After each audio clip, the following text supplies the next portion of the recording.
Tips and tricks on Excel part 3. So in today's video, we are going to see how to apply different cell styles to a specific cell.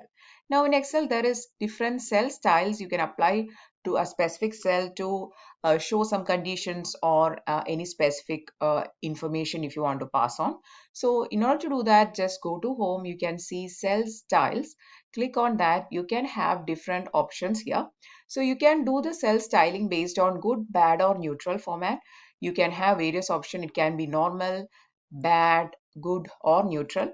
You can give various data-based models.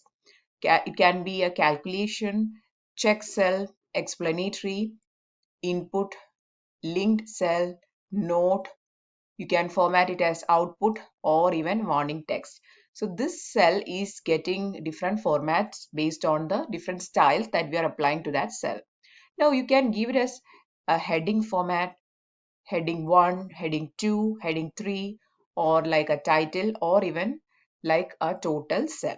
Now you can also have different themed cell styles based on different shades of color. 20% XN1, 40% XN1, like this different shades of blue, again orange, gray. So based on whatever is your preference, you can give the cell style. You can give it as themed cell style. You can also have different number formats, comma, comma, 0. You can give it a currency format, currency 0. Like this, you can have different cell stylings. So this is how you apply cell styling in Excel. So if you want more videos on Excel, please subscribe to the channel. Thanks for watching. Bye-bye.